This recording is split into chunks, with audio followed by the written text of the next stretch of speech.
Hi. Well, Grandma Betsy taught me how to make a chocolate pudding cake. We used to call it icebox cake.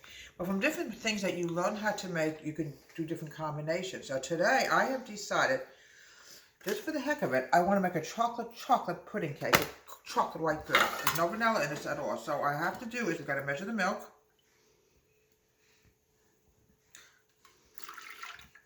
Grandma Betsy was very good at making a lot of stuff. This is the one thing I do remember her making.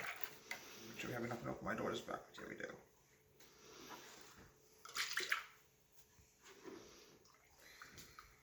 There we go. A little bit more. Now, this is sort of a treat on a cold winter day. We had a little bit of ice last night. We're still waiting for the ice to melt so I can go food shopping. She used Mighty Fine pudding, and back in those days, Mighty Fine pudding was all natural ingredients. And it's really, still what happens as time goes on, things change, but the pudding to me tastes fantastic. I love the pudding. I've used it. I lived off it my whole life. I'm in my 60s now. I hate to admit that. But I always believe in having the same thing growing up because I've gotten very accustomed to this. There we go. Still has the same smell and everything, but today we're making a chocolate pudding cake. It's delicious. It's yummy. You can use vanilla pudding with this. You can use lemon. Any kind of pudding you want to use. Sometime down the road, I might make a lemon pudding cake. It'll be the same thing, but use with lemon and vanilla. Has that same wonderful smell, folks. Oh. All right, now we're going to put it on the flame. And we're going to cook this for a little while. Then we'll be back, and I'll show you the finished product.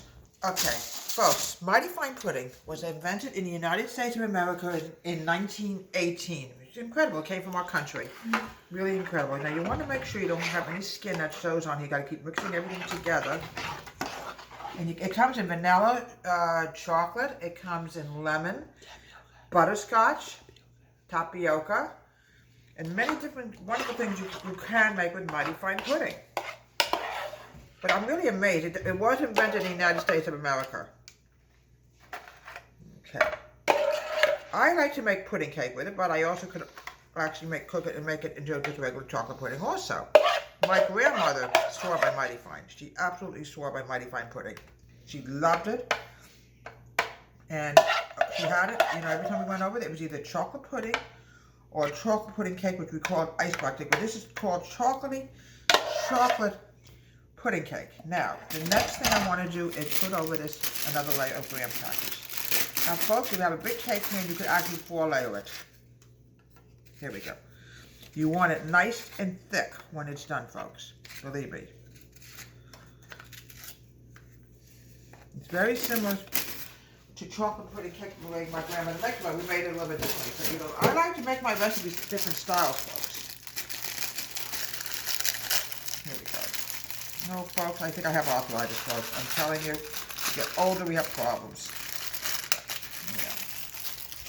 Well, this is something that my grandmother Bessie taught me, and then my mother started using it also. So it goes from generation to generation. I'm sure grandmother would use it also. Amber! Okay.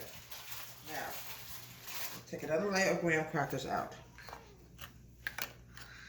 My graham crackers can also be used as a pie crust. Did you know that, folks?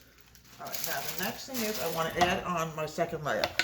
Folks, always make sure you whip out the skin. You don't want to have any skin that forms on your pudding. And here we go. We're top layering it now. This is a fantastic, wonderful dessert that we're going to have later with dinner.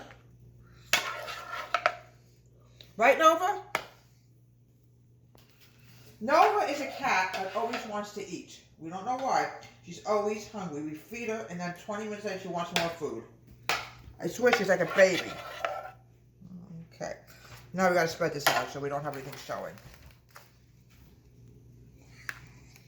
We want to keep everything covered. There we go.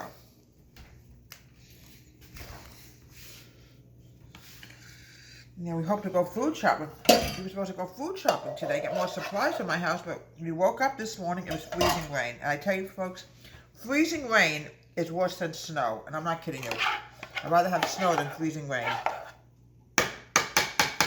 Yeah. Okay. Now, what I want to do now is I want to smooth this out a little bit more.